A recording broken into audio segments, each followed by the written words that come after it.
In this episode of the AI Take by 1KE, we look at the three economies of AI that every business owner needs to understand: intellect, effort, and judgment. In AI terms, we're talking about cognition and inference, and judgment being the common factor. Welcome to the AI Take, powered by 1KE, where in each episode we take one AI lesson and we break it down to understand how it matters to you and your business. I'm Sidney from Sydney, and as always, I'm joined by the CEO of 1KE, Michael Chanter. Michael, welcome. And what is today's AI Take? Well, what I want to talk about today are the three economies of AI. The first is model, the second being inference, and the third being judgment. Very cool. So let's break that down and understand, what do you mean by model economics? So if we look out in the media, there's a lot of discussion about models. The generation of models, the huge investment, billions and billions of dollars around models. So that's sort of one economic sphere that everyone's talking about, right? And I think from my perspective, from a business owner's viewpoint, model economics is probably not going to be long-term the thing that they really need to think about. Unless that's your business and you've invested in literally the exactly. models. So, I mean, I think we've spoken a lot about the enormous investments in frontier models. We've talked about how, the N-1 open weight models are relatively inexpensive to run, all those types of things. But fundamentally, I think the costs and investment around frontier models is less relevant to business owners. It's above our pay grade. Exactly. Yeah, it's different dollars there. All right, so let's get into inference economics. What's that about? Yeah, so this, I think, is where the rubber hits the road for business owners, right? Because the cost of inference can be roughly translated into the cost of effort. Mm-hmm. So if models are intellect, inference is effort. Yep. So that's really the way business owners should be thinking about this, is that the cost of doing what might be sort of fairly mundane work, or perhaps just repetitive work, or work that can be understood by a model relatively easily, that's going to be a big chunk of the actual economic equation for a business owner if they're going to use AI in their day-to-day. Is this what we're spending on tokens today? Is that exactly? Okay. Yeah. Yep. Yeah. So efforts and tokens is the current language are a good analog. Exactly. Alrighty. So then I think this is going to be the important part. What's judgment economics? Yeah. So this is, I think, the thing that many people are starting to understand is that whilst the models can produce a lot of high quality work, judgment and human in the loop interactions in what you're doing don't go away. So I've experienced this firsthand actually in our business, where I've seen work that's been generated by people in our business who don't have my experience. And at first glance, it looks great. But once you apply the lens of experience and judgment to it, you realize that there's some nuances that are being missed.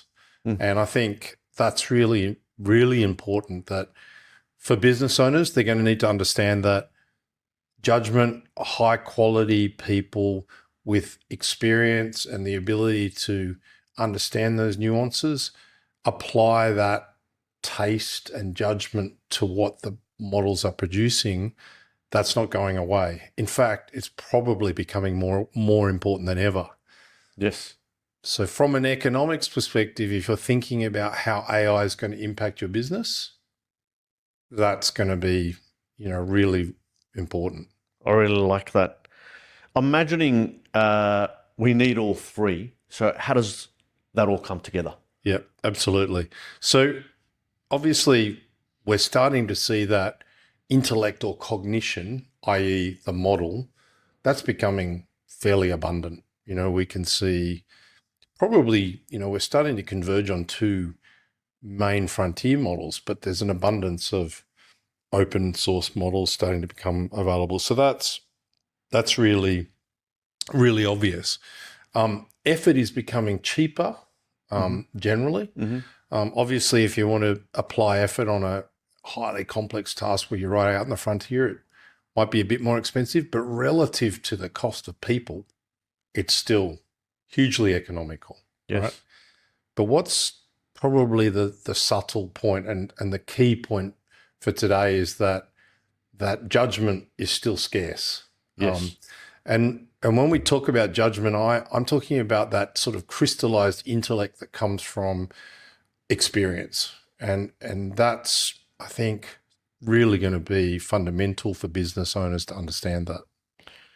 So if you were to guide leaders on how to approach this now, what would you suggest? And I know you're a practicing advisor because you're walking the talk. So what would be your guidance there?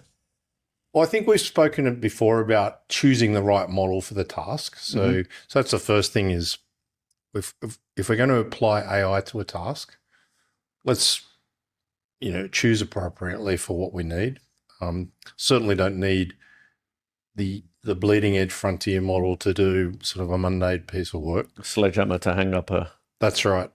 That's the first photo. thing. Yeah. Second thing is, and we're talking about economics here. The second thing is to understand how much is it going to cost to run that at scale, and really understanding the unit economics of the effort. So the effort piece is about unit economics, right? So that's really important to understand that. Yep. So, for example, if you're going to take 1 million tokens to generate a piece of work, what's that costing you in real terms? And how does that compare to alternatives, probably human labor? And then the last thing is to think carefully about how far that scarce resource of judgment can reach. So it's no use producing 1,000 items of work if it all still bottlenecks up in the one person in your organization who's the reviewer, the arbiter of judgment, that type of thing. Got it. We love serving our technology channel partners. Is there something specific that's an action item for them out of this? Yeah, I think they're often constrained by sort of scarce technical expertise. So what I think we can do here is think about AI as producing the work, which is one element, but we still need those technical experts to apply their expertise to that, to really, so in other words, how can we scale our revenue and our capacity at a rate that our scarce technical resources can still be in the loop and deliver the final sort of stamp of approval on that work. Yep. Very cool. And any last parting reminders on the one thing out of today's talk? Yeah, I think so. Really, the key thing here is, so AI is giving us cheaper cognition. Number one, we know that. It's also giving us cheaper effort. I think those are two economic pieces that everyone understands, but the economic prize is about how we apply those two whilst retaining the understanding that our real scarce resource is experience. And that's not going away. That's still fundamental to high quality outcomes for your customers and your business. That's really interesting. And that's a good reminder for the people that do have that experience under their belt, if they're worried at all that, the young kids with AI are going to take over their jobs. It's really understanding what they do, where you fit into the new model, and where your absolute value is. In fact, your value probably went up if you know how to position it properly. So absolutely. Yeah. I think it's we all sort of understand AI can be a multiplier. I think the thing to take out of this is that it's a multiplier in every way. You can generate lots of rubbish, but if you use it judiciously, it can be a multiplier of those key people that are the real gems and diamonds in your business. Awesome. So that's it, folks. That's the AI take for this week. If you found it useful, please subscribe and share. And of course, we'll be back next week with another AI take where we break it right down and describe how it will impact you and your business.